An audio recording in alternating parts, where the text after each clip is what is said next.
العظيم ولا حول ولا قوة إلا بالله العلي العظيم ولا حول ولا قوة إلا بالله العلي العظيم. أما بعد. قال المصنف رحمه الله تعالى ونفعنا بعلومه في الدارين يا رب العالمين. Sambungan kitab Aqidah Ahlussunnah wal Jamaah. Kita masuk fasal yang ke-11, beriman kepada para malaikat. Kitab kita tuan-tuan sampai pada halaman muka surat 113.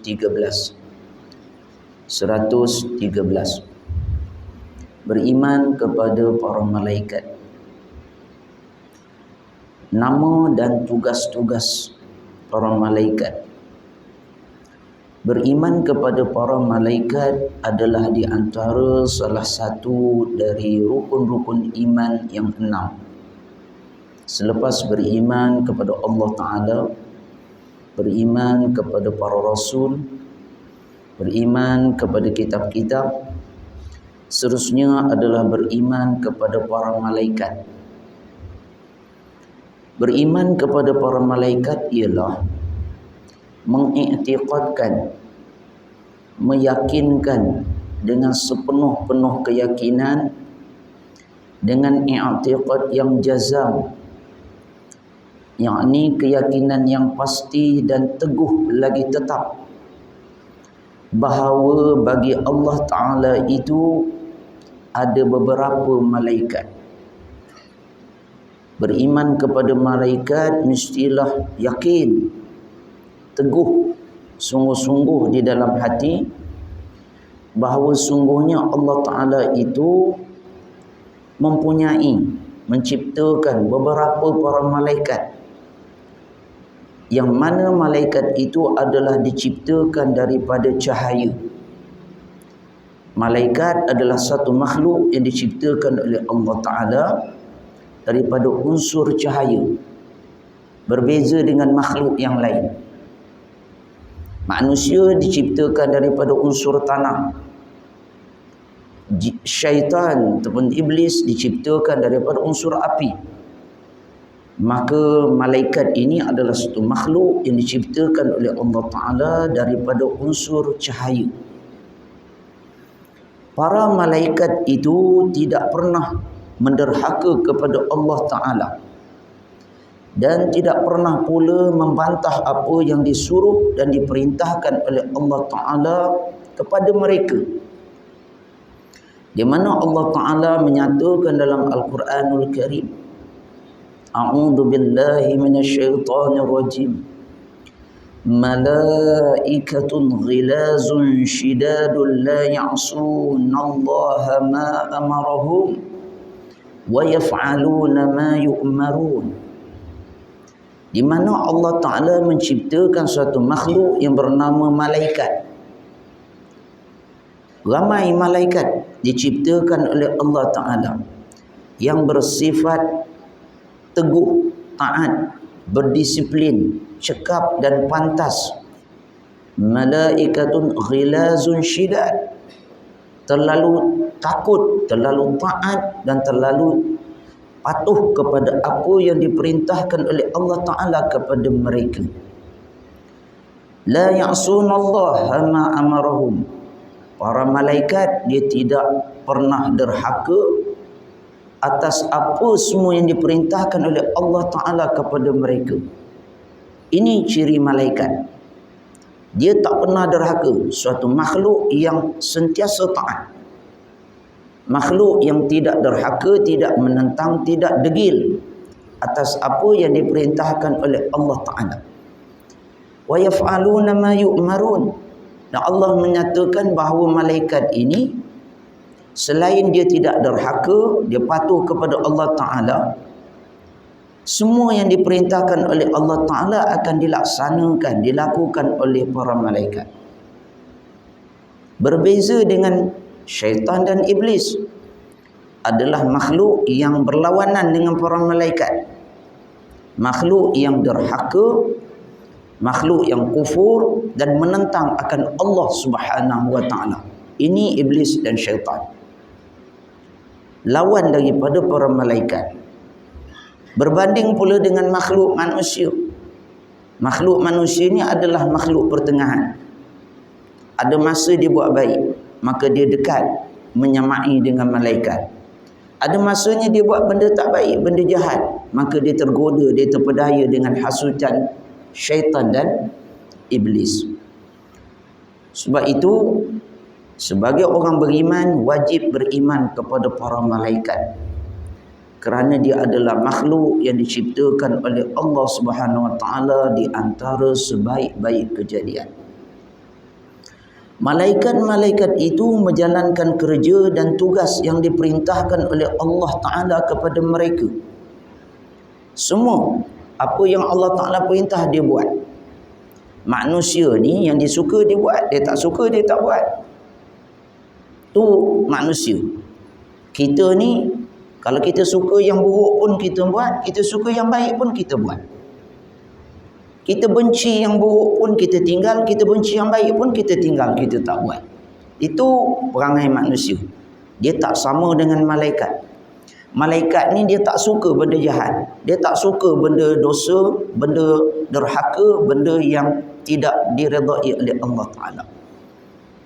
Berbeza pula dengan syaitan dan iblis. Makhluk yang derhaka, yang suka sangat derhaka kepada Allah, suka benda-benda dosa, jahat dan maksiat kepada Allah Ta'ala.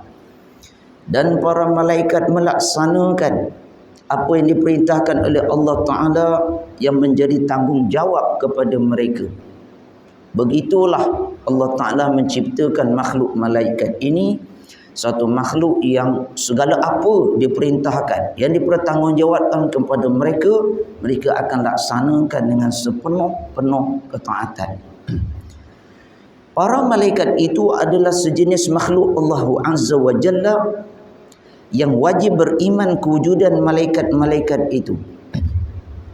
Sebagai orang Islam, apatah lagi beriman kepada Allah Subhanahu Wa Taala, maka kita wajib percaya, wajib yakin adanya makhluk yang diciptakan oleh Allah Ta'ala yang bernama iaitulah para malaikat.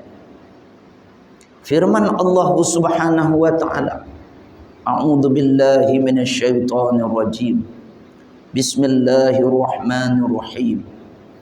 آمن الرسول بما أنزل إليه من ربه والمؤمنون كل آمن بالله وملائكته وكتبه ورسله لا نفرق بين أحد من رسله.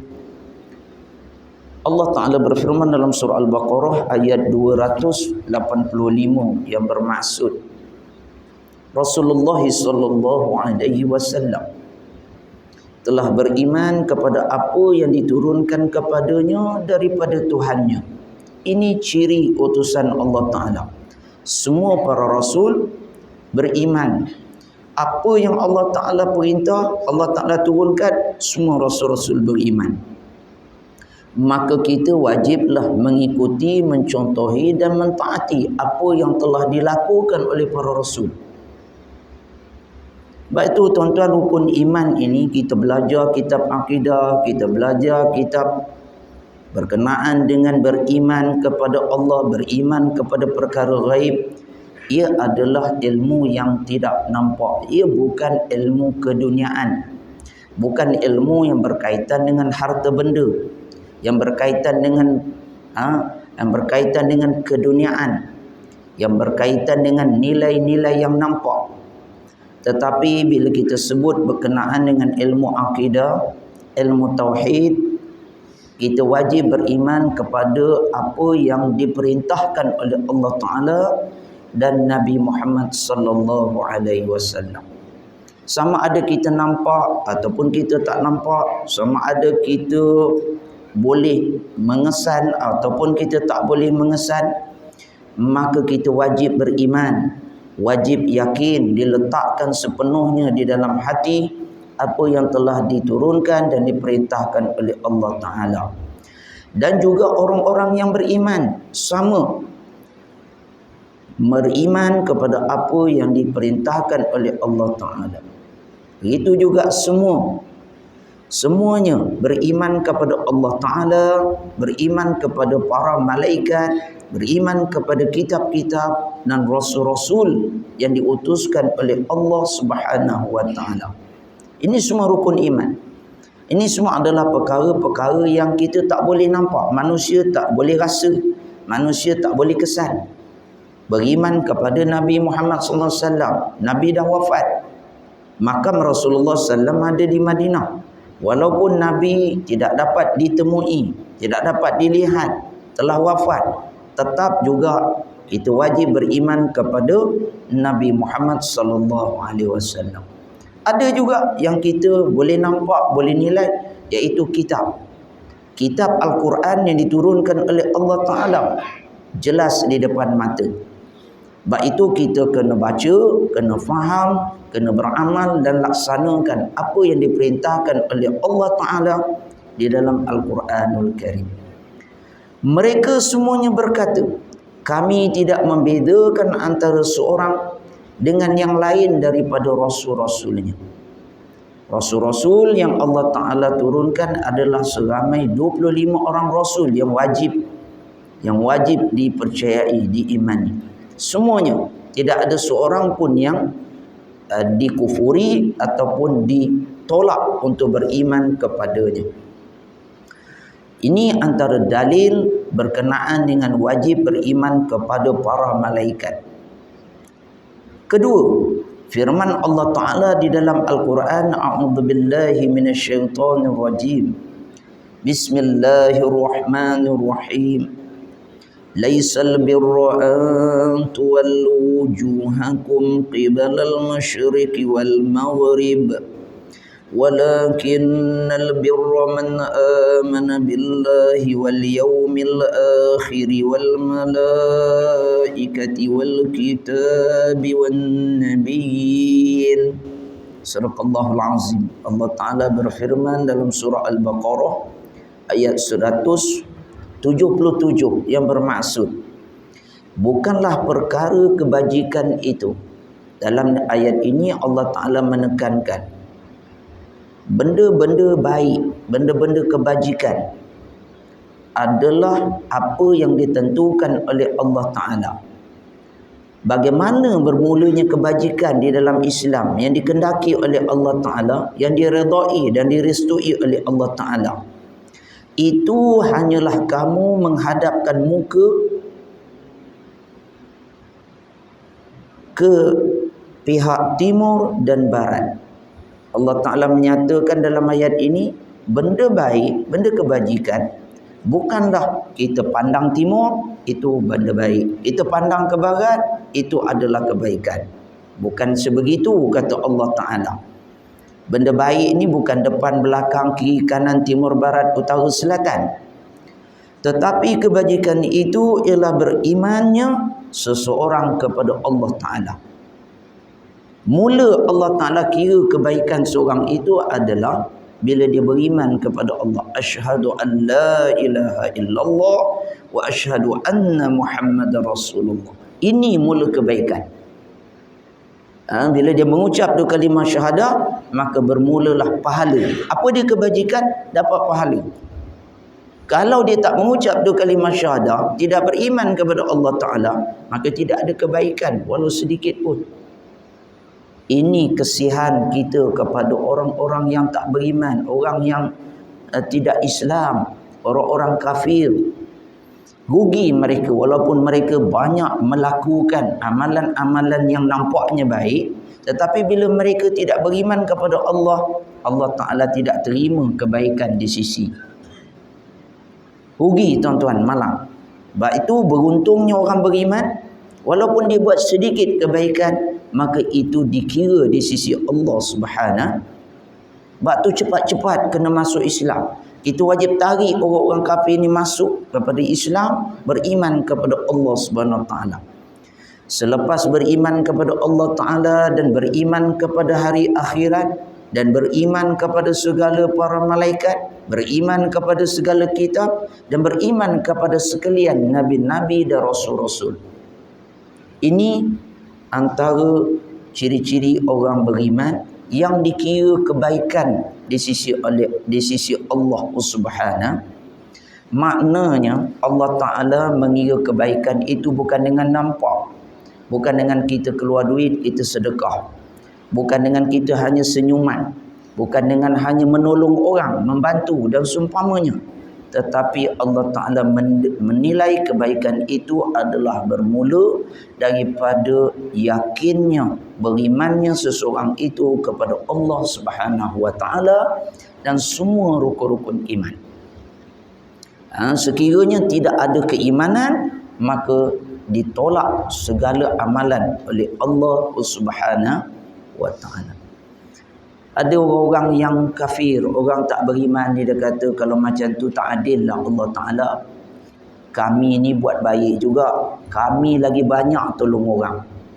Kami sedekah, kami bantu orang susah.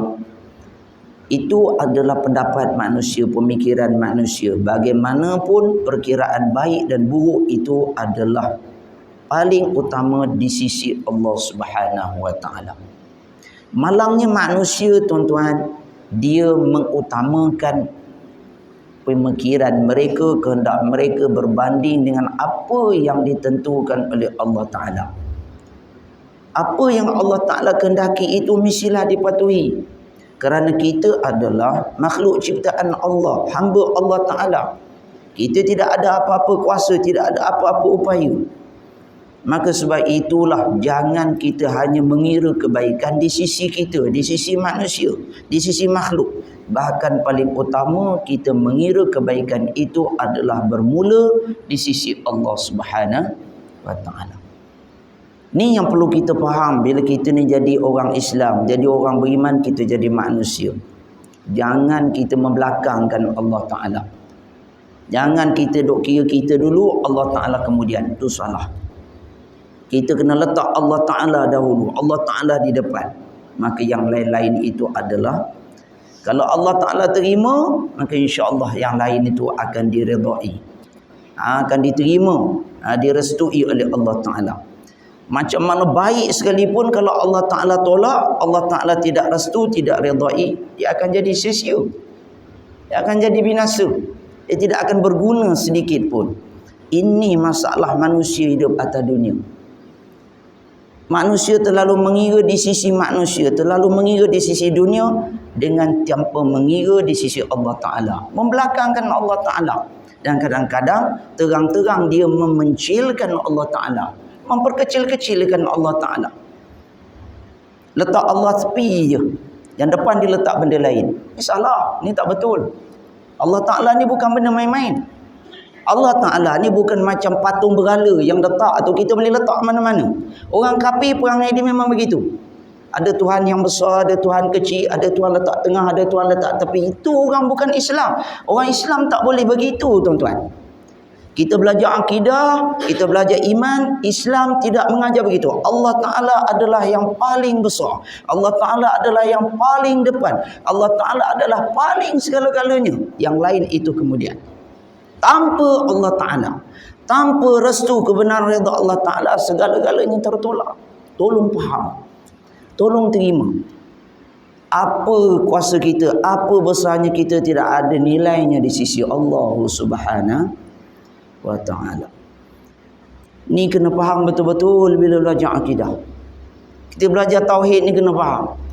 Maknanya Allah Ta'ala tu lain tu kendian, lain tu kecil, lain. Yang paling besar adalah Allah Ta'ala. Paling utama, paling nombor satu, paling-paling adalah Allah Ta'ala. Allah Ta'ala, Nabi, para malaikat. Ni kena faham bila belajar akidah. Ni yang payah ni dikata belajar. Tak nak belajar lah. Tak nak belajar masalah. Tak nak belajar dia jahil. Tak nak belajar ni hidup tak berkat. Hidup jauh pada Allah Ta'ala. Hidup jauh daripada Nabi-Nabi Rasul, daripada para malaikat. Susah kita hidup, tuan-tuan. Sebab itu, marilah sama-sama kita hidup dalam kita beriman kepada Allah Ta'ala dan rukun-rukun iman yang diperintahkan oleh Allah Ta'ala. Yang ketiga, hadis Rasulullah sallallahu alaihi wasallam yang diriwayatkan daripada Umar bin Al-Khattab radhiyallahu an. Ketika mana para malaikat Jibril datang kepada Nabi sallallahu alaihi wasallam. Satu ketika berlaku malaikat Jibril datang menghadap Nabi, berjumpa dengan Nabi SAW. Memang pun Nabi tak ada pergi jumpa malaikat Jibril lah tuan-tuan. Yang datang jumpa adalah malaikat Jibril datang jumpa Nabi. Sedangkan malaikat Jibril ni ketua para malaikat. Tetapi Nabi kita ni, Nabi Muhammad SAW adalah manusia, makhluk yang paling mulia di sisi Allah Ta'ala. Bila manusia, makhluk paling mulia di sisi Allah Ta'ala, maka malaikat Jibril, ketua malaikat ni datang jumpa Nabi. Kita ni tak siapa-siapa, jangan haraplah malaikat nak jumpa kita. Jadi sebab tu tolong sedar diri. Kitalah yang kena dekatkan dengan malaikat. Nabi SAW banyak riwayat, banyak hadis malaikat Jibril datang jumpa Nabi SAW. Hadis diriwayatkan oleh Umar bin Al-Khattab. Ketika mana malaikat Jibril datang kepada Nabi menyerupai seorang Arab Badui. Malaikat Jibril ni, dia walaupun malaikat, dia boleh menyerupai orang. Dia sebenarnya adalah hakikatnya malaikat, menyerupai manusia. Malaikat yang menyerupai manusia. Sebenarnya dia adalah malaikat, tetapi rupanya adalah rupa manusia. Tu kena faham. Tak ada manusia yang menyerupai malaikat, tak jumpa, tak ada. Malaikat boleh menyerupai manusia, tetapi manusia tak boleh menyerupai malaikat. Jadi begitu. Ni disebut malaikat Jibril menyerupai Arab Badui. Bertanya kepada Nabi SAW mengenai dengan iman. Mal iman? Malaikat Jibril tanya kepada Rasulullah SAW. Lalu Rasulullah SAW menjawab, an tu'mina billah wa malaikatihi wa kutubihi wa rusulihi wal yaumil akhir wa tu'mina bil qadri khairihi wa syarrihi. Rawahu Muslim. Ini jawapan Nabi SAW atas soalan yang ditanya oleh malaikat Jibril kepada Nabi SAW. Malaikat Jibril datang. Lalu malaikat Jibril tanya kepada Nabi SAW. Ma huwal iman? Apa dia iman? Wahai Muhammad, kau beritahu kepada aku apa dia iman? Nabi SAW pun menjelaskan. Yang bermaksud bahawa beriman dengan Allah, beriman dengan para malaikat, beriman kepada kitab-kitab, beriman kepada rasul-rasul, beriman kepada hari akhirat, dan beriman dengan qadar baik dan buruk yang ditentukan oleh Allah Ta'ala. Itulah dia termasuk dalam rukun iman. Lalu malaikat Jibril membenarkan apa yang dinyatakan oleh Rasulullah SAW. Nampak? Sedangkan malaikat Jibril yang tanya. Ini dalam hadis ini para sahabat jadi pelik. Malaikat Jibril tanya pada Nabi, bila Nabi jawab, malaikat Jibril pula yang mengesahkan. Betul jawapan kamu Muhammad. Bermakna malaikat Jibril ni dia tanya bukannya dia tak tahu. Dia tanya dalam keadaan dia dah tahu apa jawapan yang akan diberikan. Baik. Nas-nas tersebut adalah menjadi dalil wajib beriman dengan para malaikat. Kita dah belajar ayat Quran, hadis Nabi, yang ini menjadi bukti yang disebut sebagai dalil-dalil naqli. Al-Quran dan hadis ini adalah menjadi dalil yang tetap dan putus, yang tidak boleh dipertikaikan. Bagaimana kita wajib beriman kepada para malaikat, dan tidak diterima iman seseorang itu jika mereka tidak beriman dengan para malaikat. Dia beriman dengan Allah Ta'ala, dia beriman dengan rasul-rasul, beriman dengan kitab-kitab. Bila sampai beriman kepada malaikat, dia tak percaya. Mana ada malaikat? Tak nampak pun malaikat. Cuba tengok mana ada bukti malaikat. Bila dia tidak percaya, dia menolak, mengingkari adanya malaikat, maka batal imannya, batal Islamnya, dan ini adalah bahaya. Jadi jangan main-main dengan rukun iman tuan-tuan. Bermakna rukun iman ni semuanya kita kena terima. Kita kena beriman dan wajib kita letakkan sepenuhnya di dalam hati kita. Jangan ada pun satu keraguan, satu pertikaian dan menolak apa yang diperintahkan oleh Allah Ta'ala dan Rasul Sallallahu Alaihi Wasallam. Di mana mereka yang ingkar akan kewujudan para malaikat adalah termasuk dalam golongan orang-orang kafir dan telah sesat sejauh-jauhnya. Ini sepakat ulama tauhid akidah. Orang tak beriman dengan malaikat, maka hukum dia kafir. Kafir ini tak Islam lah. Dan dia sesat dengan sesat yang sejauh-jauhnya. Firman Allah Azza wa Jalla, A'udzu billahi minasyaitonir rajim. Bismillahirrahmanirrahim.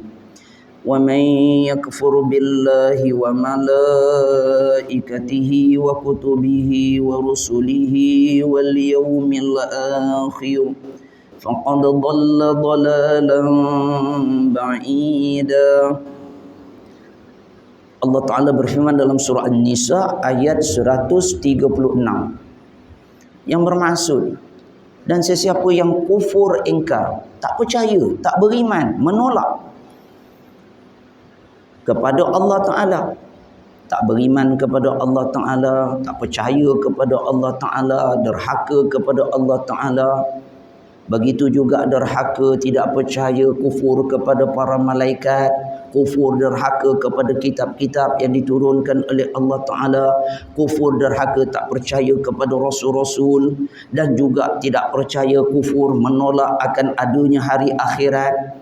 Maka Allah Ta'ala menyatakan sesungguhnya ia telah sesat dengan kesesatan yang sejauh-jauhnya. Sesat ni maknanya tak Islam, tak ada iman. Ia termasuk di kalangan orang-orang yang kafir. Allah Subhanahu wa Ta'ala menciptakan para malaikat dahulu daripada menciptakan manusia. Ada makhluk kita belajar sekarang ni bernama makhluk malaikat. Ada makhluk yang bernama manusia. Kita ni manusia. Kita ni adalah manusia. Jadi bila kita belajar tentang agama Islam, belajar tentang ilmu tauhid akidah, ini ilmu Islam tuan-tuan. Kalau kita belajar ilmu dunia, semua ilmu adalah benda yang nampak tuan-tuan. Tak ada nampak, maka dikira bukan ilmu. Tapi bila kita belajar ilmu Islam, kita belajar ilmu yang berkaitan dengan Quran hadis, ilmu yang tak nampak ini adalah lebih besar, lebih utama daripada ilmu yang nampak. Jadi sebab itu, paling jelas buktinya apa lebih besar. Kenapa yang tak nampak tu lebih penting daripada yang nampak? Senang ceritanya adalah kubur tuan-tuan bila kita mati.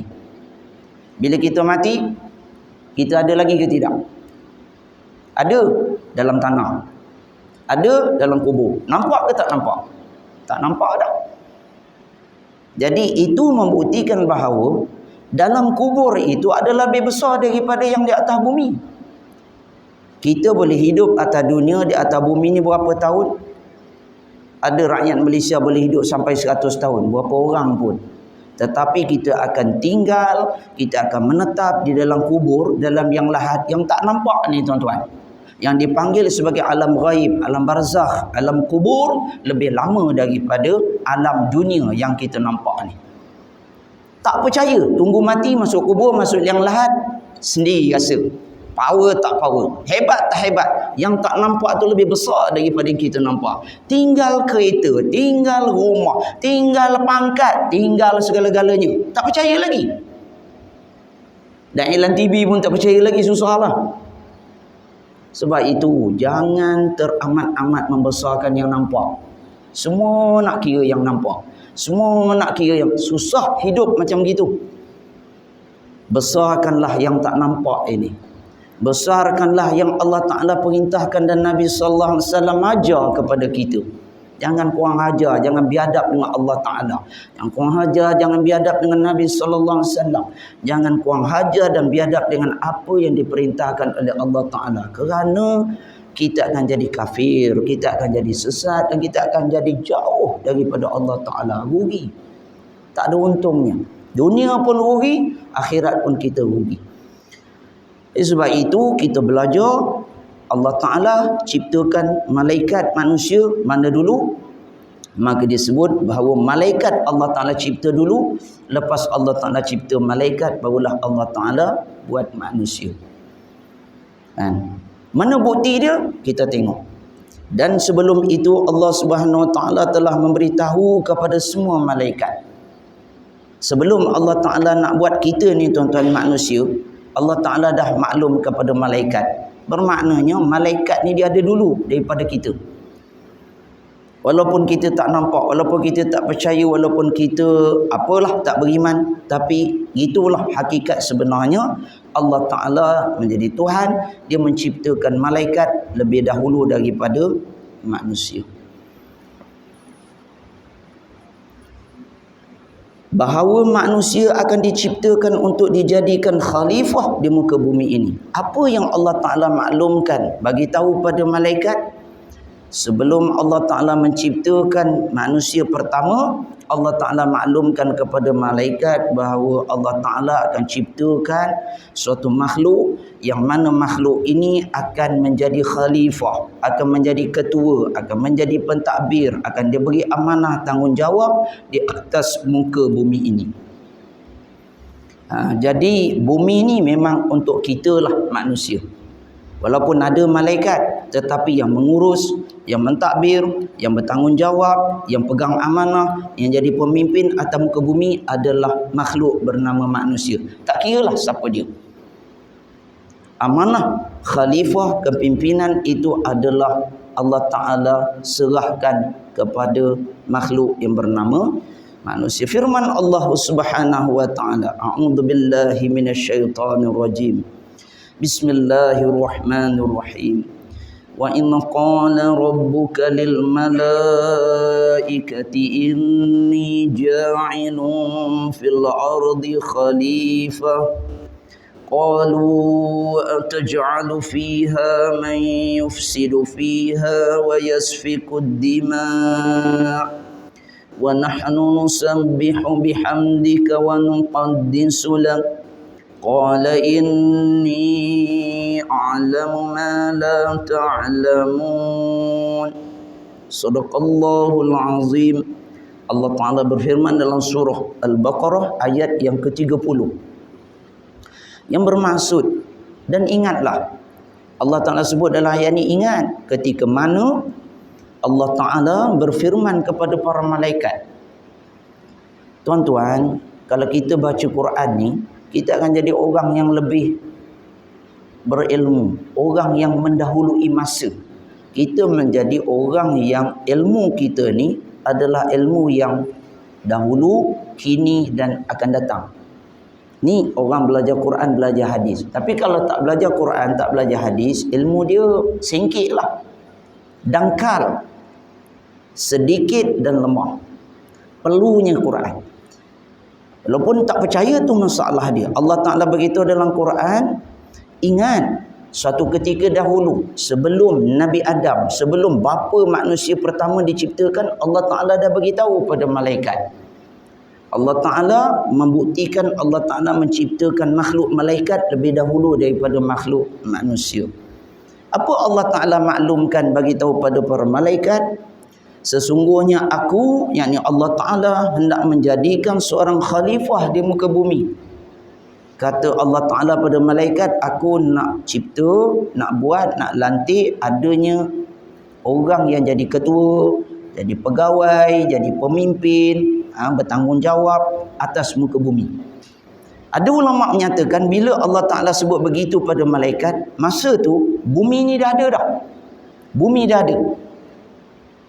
Kalau tak ada, macam mana Allah Ta'ala nak lantik khalifah orang bertanggungjawab? Mesti ada. Macam tu juga, bila nak lantik, nak bentuk kerajaan, mesti dah ada dah. Dia punya negeri, dia punya negara. Begitu bila Allah Ta'ala nak lantik khalifah, manusia bagi khalifah, dah ada dah. Sebab tu dikatakan Allah Ta'ala beritahu, maklum kepada malaikat, Allah Ta'ala nak lantik, nak ciptakan manusia sebagai khalifah yang bertanggungjawab di atas muka bumi. Maknanya dah ada muka bumi, tak ada orang yang bertanggungjawab, tak ada orang mengurus, tak ada orang yang jadi ketua. Malaikat dah ada, bumi dah ada, tapi ketua yang nak mengurus tu tak ada.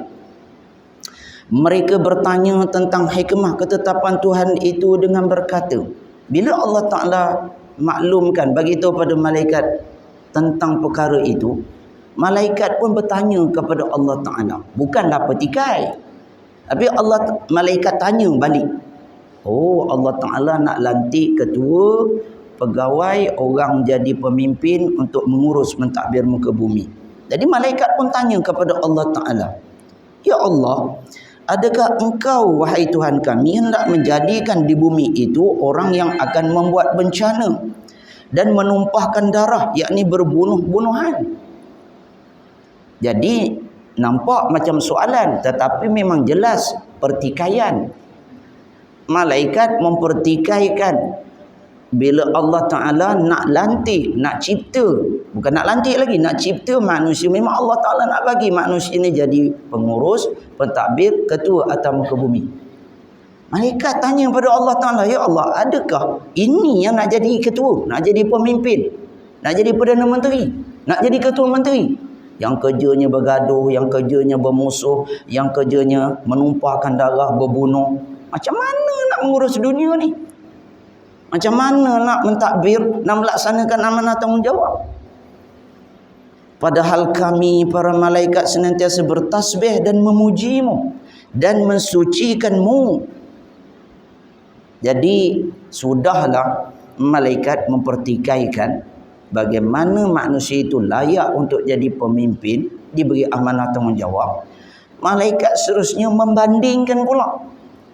Membandingkan perangai manusia, kejadian manusia, sifat manusia dengan apa yang dilakukan, perangai, tindakan para malaikat. Kami ini orang yang taat. Kami ini malaikat sentiasa bertasbih, memuji apa yang kau perintah kami buat. Macam mana pula? Kalau kita banding tu, maknanya macam langit dengan bumi lah. Ini perangai tak senonoh pula nak jadi ketua, nak jadi menteri. Kami ni memang tak pernah derhaka, tak pernah buat dosa. Jadi tuan-tuan, kita ni janganlah berlagak sangat kalau pegang jawatan. Kan? Bukan orang kampung bertikai, malaikat-malaikat pun bertikai kita. Wah, hebat sangatlah. Jadi malaikat kata, macam mana ya Allah? Takkanlah ni makhluk pula ni nak jadi khalifah, nak jadi ketua, nak pegang amanah tanggungjawab, memang tak boleh pakai lah, kata malaikat. Faham ni macam tu lah. Ini perangai tak senonoh ni, perangai buruk ni, hasad dengki lah, berebut kuasa lah, apa semua ni, pecah belah lah apa semua. Macam mana kami ni yang baik? Kami, begitulah malaikat sebut. Kami ni taat, memuji, bertasbih kepada engkau. Antik kami je lah, fahamnya macam tu je lah. Bagi pada kami je lah. Biar malaikat jadi Perdana Menteri. Biar malaikat yang jadi Ketua Menteri, malaikat yang jadi agung. Bagus. Malaikat tak ada haka. Itu pada penilaian, pada pemikiran, pada apa yang logiknya. Itu logik lah. Makhluk ni dia logik, tuan-tuan. Kalau kita fikir kita logik, ada makhluk lain yang fikir lebih logik daripada kita. Kita fikir kita cerdik, ada makhluk lain lebih cerdik daripada kita, tuan-tuan. Silap-silap syaitan iblis lagi cerdik daripada kita. Sebab itu kita tak boleh hanya dengan cerdik, tak boleh hanya dengan ilmu. Kita wajib ikut hidayah, petunjuk Allah Ta'ala. Itu sahaja akan mengatasi kebijaksanaan, kecerdikan dan ilmu. Kerana hidayah Allah Ta'ala itu adalah pasti benar. Pasti betul, yang mengatasi segala-galanya. Jangan bangga dengan kebaikan, jangan bangga dengan kecerdikan, kebijaksanaan ilmu kita. Tak ke mana, tuan-tuan. Tak ke mana. Orang lain duk pertikaikan kita. Bila malaikat sebut begitu dengan Allah Ta'ala, apa Allah Ta'ala sebut? Sesungguhnya aku mengetahui akan apa yang kamu tidak ketahui. Hujung ayat ni, kalau orang Melaka kata tu, matikan air je lah. Matikan air je. Allah Ta'ala kata, kau jangan banyak sembang, kau jangan banyak cakap, kau jangan banyak ujar. Aku lagi tahu pada engkau. Engkau apa tahu? Kalau mak bapak dah cakap macam tu dengan anak dia, ini anak buka mulut lagi, memang anak apa pun tak tahulah. Jangan banyak sembang. Kita manusia jangan banyak cakap. Kita tak tahu apa-apa pun. Kalau kita rasa kita baik, ada makhluk lain lebih baik. Kita rasa kita hebat, bijak, pandai, ada lagi hebat, bijak, pandai pada kita. Ni kita belajar kenapa kena beriman. Kenapa kita diberi, kita disuruh sembahyang, kita disuruh jadi pak imam, kita disuruh jadi pengerusi. Kenapa? Allah Ta'ala tahu kita layak. Allah Ta'ala tahu ini memang kerja kita. Tiba-tiba kita yang tak sembahyang. Tiba-tiba kita yang tak datang masjid. Tiba-tiba kita yang jahat. Dah memang, dah malaikat bertikai. Betul lah aku cakap, malaikat kata. Tuan-tuan, laksanakanlah amanah Allah Ta'ala. Bermakna kerja kita manusia ni ada kaitan dengan iman. Kerja kita ni sebagai khalifah ada kaitan dengan rukun-rukun iman. Ada kaitan dengan Allah Ta'ala. Ni kita datang masjid, kita datang jemaah, kita jadi pegang jawatan, kita jadi menteri, semua ni memang Allah Ta'ala pilih kita dah. Bukan kata malaikat tu tak layak. Allah Ta'ala tak nak malaikat. Allah Ta'ala kata, aku tahu yang paling sesuai, paling layak untuk pegang amanah manusia. Jahat mana pun dia, sakau mana pun dia, macam mana pun penyamunnya pun dia, Allah Ta'ala paling tahu. Allah Ta'ala paling mengetahui. Nak petikai macam mana pun, Allah Ta'ala kata, aku yang buat manusia, aku buat malaikat, aku tahu mana yang paling layak, mana yang tak layak. Sebab itu laksanakan amanah. Kita buat ketaatan kepada Allah Ta'ala. Jangan derhaka kepada Allah.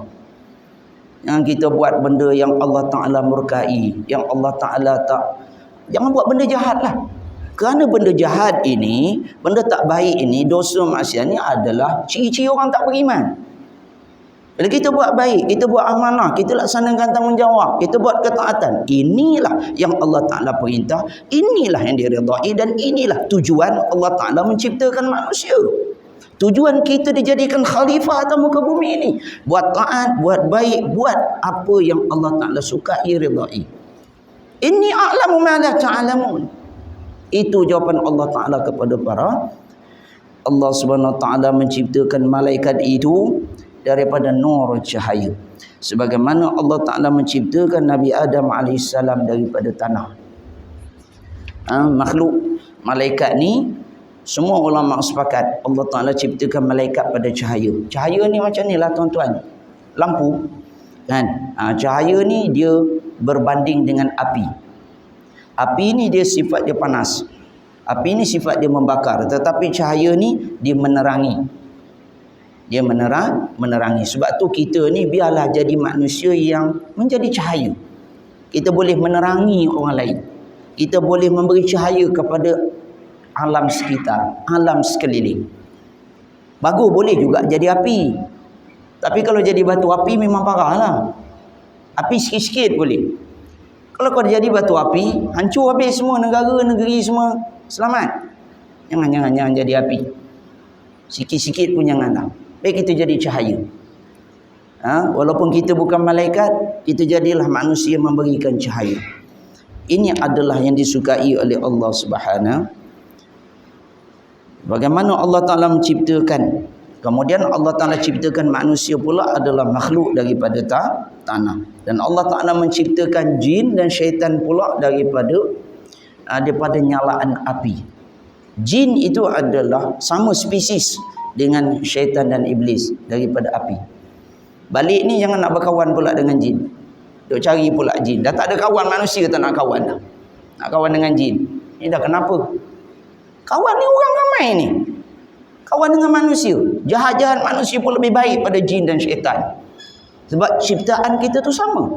Boleh jadi kita kawan dengan orang jahat, hari ni dia jahat, besok dia boleh jadi baik. Kalau kita kawan dengan jin syaitan, dia api tak akan berubah jadi tanah, tuan-tuan. Ulama sepakat, jin syaitan tak boleh ubah jadi baik. Kawan dengan manusia. Kita boleh bergaul dengan dia, kita boleh ubah dia, boleh jadikan dia baik. Mudah-mudahan kita hidup baik, kita mati pun baik. Begitulah baiknya makhluk manusia ni diciptakan oleh Allah Subhanahu Wa Ta'ala. Sabda Rasulullah sallallahu alaihi wasallam di dalam hadisnya yang diriwayatkan daripada Siti Aisyah radhiyallahu anha, khuliqatil malaikatu min nur wa khuliqal jannu min marij min nar wa khuliqa adam mimma wusifa lakum, rawahu Muslim. Yang bermaksud para malaikat itu diciptakan daripada nur cahaya, kata Rasulullah SAW. Dan jin diciptakan daripada nyala api. Jangan tanyalah pula jin lain, syaitan lain, iblis lain, sama spesies. 3 saja makhluk. Kita sekarang ni kita belajar ada manusia pada tanah, ada malaikat daripada cahaya, ada jin, syaitan, iblis daripada api. Dah tak ada yang lain dah. Pada kayu apa semua batu tu lantak kira lah. Dan Nabi Adam diciptakan daripada apa yang telah diterangkan kepada kamu. Dan mulanya manusia yang diciptakan daripada tanah adalah bapa segala manusia itulah Nabi Adam alaihis. Khalaqal insana min 'alaq. Nabi Adam itu asal manusia diciptakan daripada saripati tanah.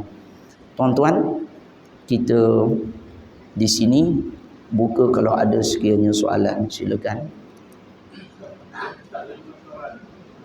Kaitan dengan kata tadi syaitan apa malaikat manusia, apakah tugas syaitan masa dia belum dilahirkan oleh Allah? Tugas dia, adakah dia memang dalam Islam dan sebagainya lah, belum dia lahir dalam tugas-tugas dia. Dan adakah syaitan ni bergulung kepada jin ataupun ada yang tahu saya ada bukan jin, ada jin Islam, ada jin kafir dan sebagainya. Itu dari surah syaitan yang itu. Adakah syaitan ini dipanggil selepas dia melaknat dia tidak arahan dari Allah Taala? Ataupun namun sebelumnya syaitan dan lain-lain. Itu adalah Qul subhanaka la ilma lana illa ma 'allamtana innaka antal alimul hakim. Qala Allah subhanahu wa ta'ala, wa idh qala rabbuka lil malaikati isjudu li adama fasajadu illa iblis aba wastakbara wa kana minal kafirin. Firman Allah Ta'ala nak jawab soalan tadi. Ingatlah tatkala mana Allah Ta'ala memerintahkan kepada para malaikat. Tadi kita belajar Allah Ta'ala ciptakan Nabi Adam. Allah Ta'ala beritahu malaikat Allah Ta'ala nak ciptakan makhluk manusia.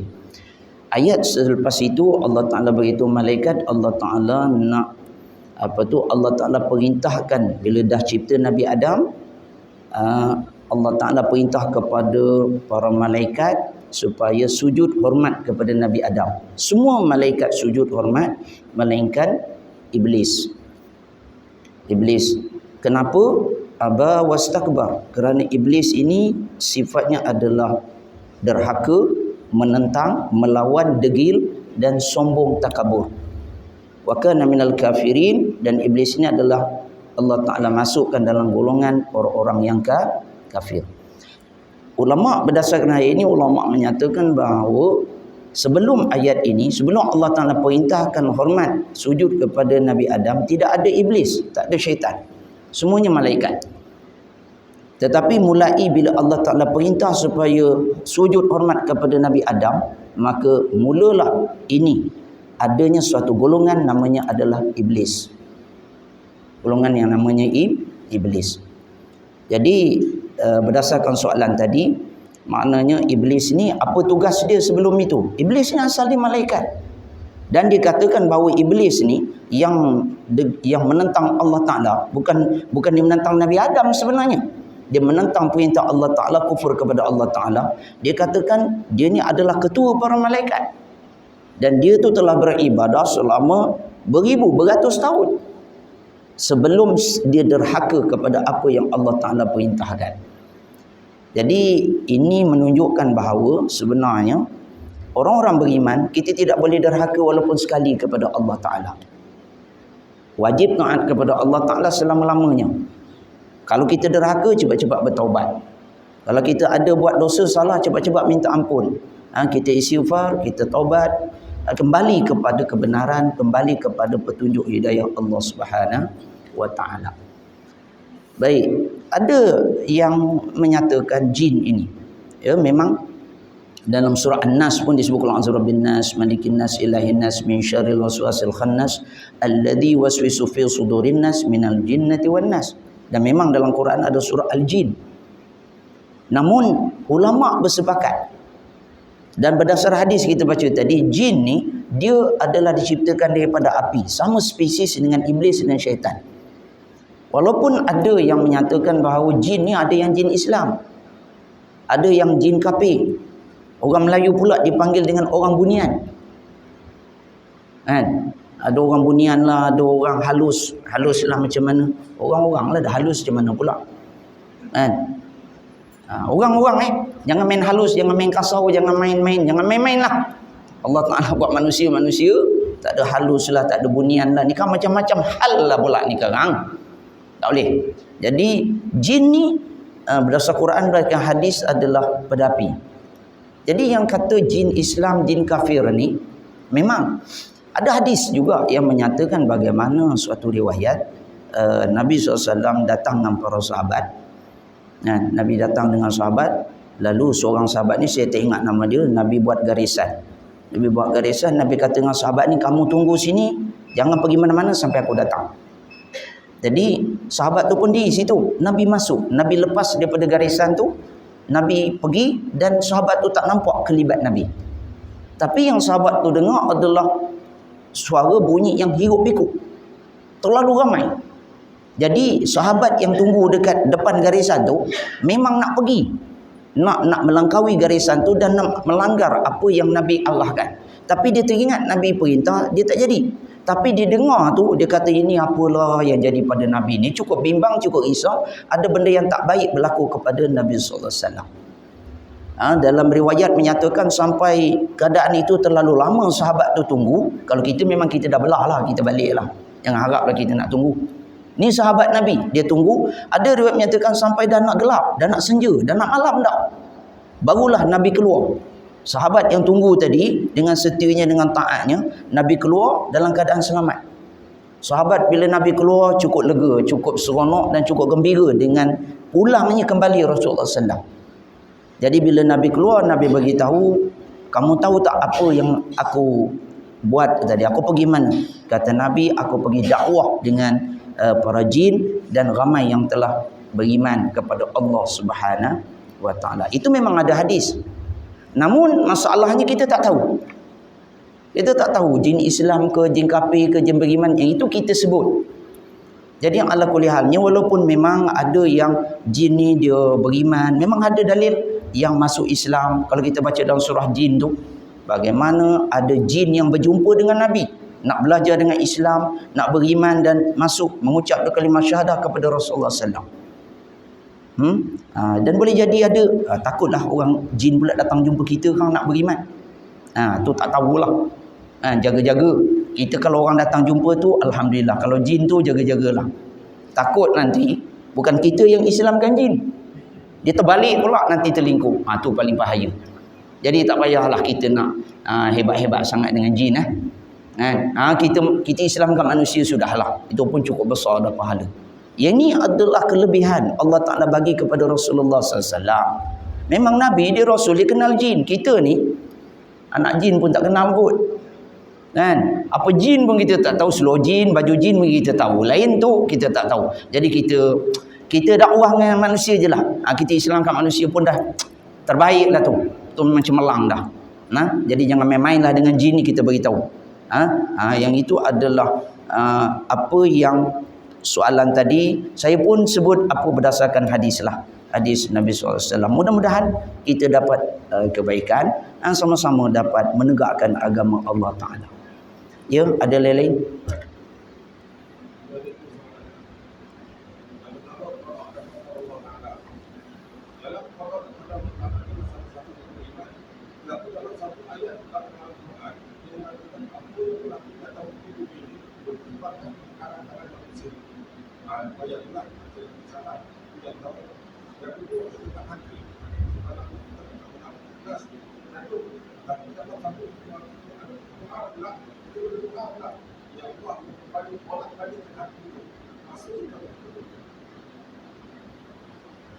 Baik, berkenaan dengan beriman kepada qada dan qadar. Memang Allah Ta'ala dia menentukan baik dan buruk. Jadi apa kaitannya dengan berlakunya keburukan yang Allah Ta'ala sebut dalam Quran juga atas sebab tangan-tangan manusia. Yang itu kaitannya adalah tuan-tuan, dua perkara berbeza. Allah Ta'ala maha berkuasa menentukan baik dan buruk. Dan manusia yang melakukan keburukan ini dia berkait, iaitu manusia ni ada usaha. Memang qada dan qadar baik buruk itu ketentuan Allah Ta'ala. Namun berlakunya qada dan qadar itu adalah bila kita ni orang yang berpegang dengan akidah Ahlussunnah wal Jamaah, maka dia berkait dengan usaha dan amalan manusia itu sendiri. Apa yang manusia usaha? Kalau dia usaha buat benda baik, kalau dia usaha buat ketaatan, dia usaha jaga alam sekitar, dia jaga yang Allah Ta'ala perintah semua dia taat, Allah Ta'ala ada larang dia tinggal, maka yang ini dia akan manusia itu akan menemui samanya apa yang ditentukan baik dan buruk oleh Allah Subhanahu Wa Taala. Tapi sekiranya kalau manusia itu melakukan keburukan, melakukan kejahatan dengan tangan itu, maknanya dengan kuasa yang ada pada dia. Dengan adanya kuasa dia melakukan maksiat, buat dosa. Yang Allah Ta'ala cipta semua dia ubah, semua dia runtuh, semua dia rosakkan. Maka yang diusahakan manusia itu sebenarnya akan menemui juga dengan qada dan qadar Allah Ta'ala. Itu kena faham tuan-tuan. Dan kalau kita yang pergi Allah Ta'ala ciptakan bukit bukau, kita pergi ratakan. Allah Ta'ala buat sungai, buat kolam parit, kita pergi tutup. Itu semua usaha manusia, dan bila usaha manusia itu adalah ke arah keburukan, ke arah kebinasaan, dan sudah pastilah dia akan menemui qada dan qadar Allah Ta'ala yang buruk. Walaupun memang kita wajib beriman kepada qada dan qadar, namun qada dan qadar itu adalah amat berkait rapat dengan usaha manusia itu. Tanpa usaha, maka manusia tak akan jumpa qada dan qadar. Ini kenapa? Macam rezeki tuan-tuan. Macam rezeki.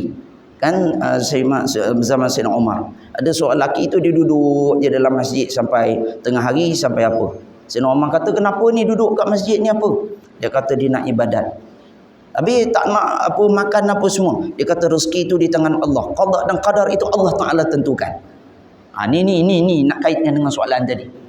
Jadi dia boleh jawab. Sayyidina Umar pergi belasah lelaki ni. Sayyidina Umar pergi halau, keluar pergi kerja, pergi cari rezeki, pergi.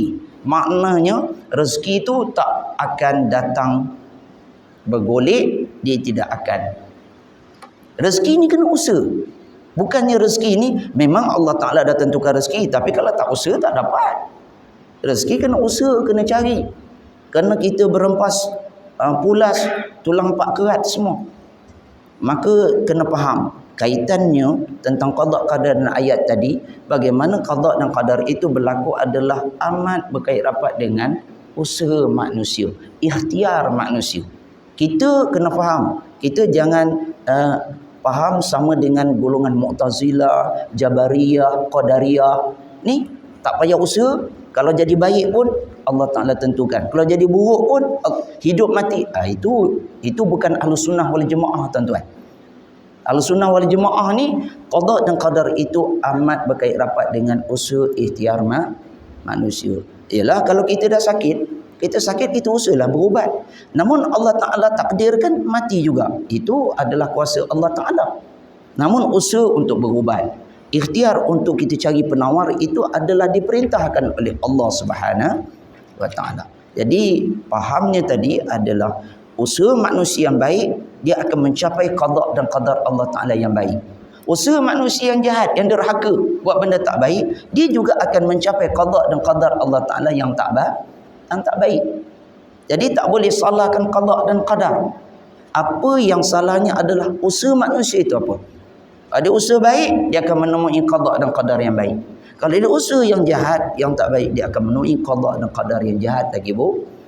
Kemudian berkaitan dengan ikhlas. Kita kena ikhlas hati kita. Kan? Kemudian tadi sebut apa? Ya, okey. Jadi kita memang diperintah supaya ikhlas. Tapi kenapa bila doa kita minta Allah Ta'ala tetapkan hati kita? Iyalah tuan-tuan, kan, hati doa, ya muqallibal qulub tsabbit qulubana ala dinika wa ta'ati. Ya Allah, ya Tuhan kami, tetapkanlah hati kami. Tuhan yang membolak-balikkan hati, tetapkanlah hati kami atas iman dan Islam, agama yang diridai oleh Allah Subhanahu Wa Ta'ala. Itu memang ada hadis Nabi itu berkenaan dengan doa itu. Apa kaitannya dengan ikhlas? Yalah tuan-tuan, kita dah memang nak datang masjid, kita daripada rumah kita dah niat dah ikhlas kerana Allah Ta'ala. Tetapi memang berdasarkan hadis Nabi itu, hati manusia ni dia sebenarnya macam bola tuan-tuan. Tengok World Cup kan, kalau tendang tu dia boleh melencong tuan-tuan. Malaysia pun dah kalah 3-0 malam tadi. Ni pasal dia muqallibal qulub lah ni.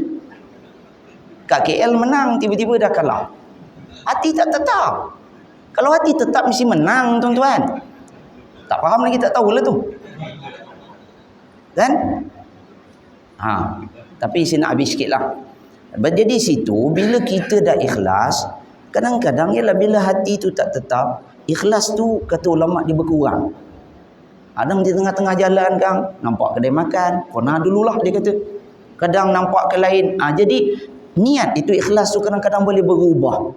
Walaupun asalnya kuat, dia boleh jadi lemah. Jadi sebab itu, kita minta Allah Ta'ala tetapkan hati kita, dan niat itu sebenarnya boleh diperbarui. Niat itu, ikhlas itu, lebih baik kita perbarui.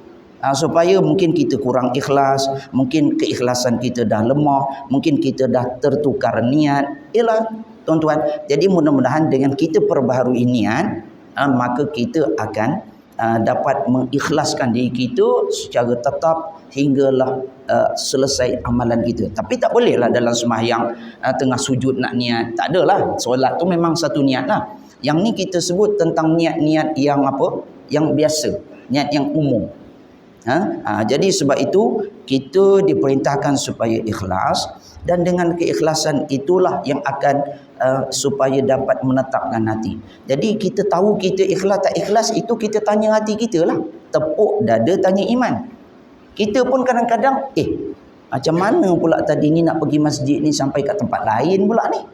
Jadi di situ sebenarnya makna kalau niat lain tiba-tiba jadi lain, itu telah berubah tu sebenarnya. Hati kita telah berubah, berbolak-balik. Jadi sebab itulah perbetulkan niat. Kan? Jadi dah nak masuk waktu, cepat kita pergi masjid. Jadi memang niat itu perlu diperbetulkan, hati kita perlu kembali kepada Allah Ta'ala, perlu diikhlaskan semula. Mudah-mudahan dengan apa yang kita amalkan daripada doa Nabi itu, tetap hati kita, tetap jugalah ikhlas kepada Allah Subhanahu wa Ta'ala. Mudah-mudahan, tak apalah kita kalah 3-0 pun menang akhirat. Kalah dunia tak apa, jangan kalah akhirat. Menang dunia, jangan kalah akhirat. Itu orang beriman kena menang dunia, menang akhirat.